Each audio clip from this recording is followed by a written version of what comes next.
তো বন্ধুরা, আজকে বানাবো ঘুগনি আর লুচি। ঘুগনি লুচি কার না খেতে ভালো লাগে, তো চলো আজকে এটাই বানাবো।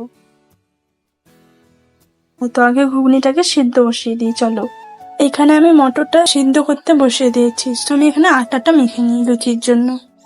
তো এখানে আমি লুচির জন্য আটা আর ময়দা নিয়ে নিয়েছি, তো এটাকে মেখে নেবো, চলো। তো এখানে আমি স্বাদ মতো নুন, চিনি, সাদা তেল দিয়ে দিচ্ছি, এরকম ময়াম দিয়ে নিবো, চলো। তো এইভাবে আমি খুব সুন্দর করে ময়াম দিয়ে নেবো, চলো। এখন আমি জল দিয়ে দিব, চলো। প্রথম এটাকে মাখিয়ে নেব। তো আটাটা আমার মাখানো হয়ে গেছে, এটাকে আমি এখন রেস্টে রেখে দেবো, চলো। ঘুগনিতে দেওয়ার জন্য এখানে আদা আর শুকনো লঙ্কাটা বেটে নেব।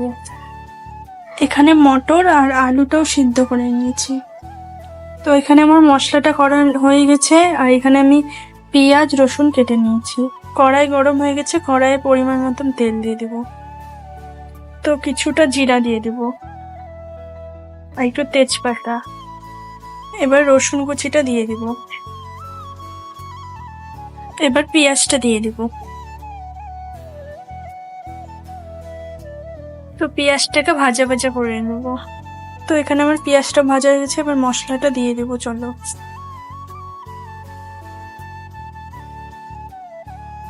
পরিমাণ মতন নুন দিয়ে দিব, পরিমাণ মতন হলুদ গুঁড়ো। মশলাটাকে ভালো মতন কষিয়ে নিব। তো আমার মশলাটা কষানো হয়ে গেছে, তো চলো এবার আলুটা দিয়ে দিই, সিদ্ধ করে রাখা আলু।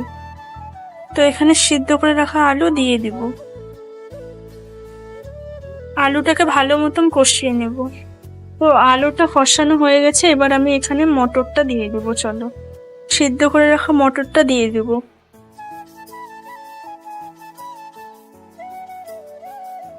একটু এভাবে ভালো মতন কষিয়ে নেব। তো এখন আমি এখানে জল দিয়ে দেবো, ভালো মতন কষানো হয়ে গেছে, চলো।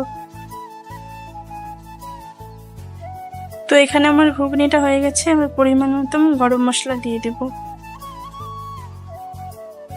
তো এখানে আমার তরকারিটা হয়ে গেছে, তো তোমাদের তরকারিটা কেমন লাগলো জানিও। আর চলো লুচিটা ভেজে নিই ফটাফট। কড়াইয়ে তেল দিয়ে দিছি লুচি ভাজার জন্য। তো আমি লুচিটা বেলে নিয়েছি, তো এবার চলো ভেজে নেব। তো এখানে লুচিটা ভেজে নেবো, চলো।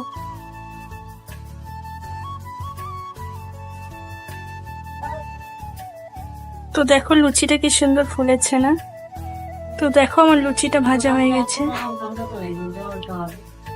এইভাবে সবকটা লুচি ভেজে নেবো, চলো।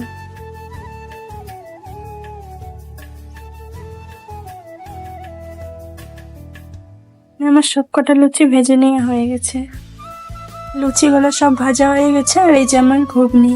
তো আজকের ভিডিওটা এই অবধি। তো তোমাদের কেমন লাগলো জানিও।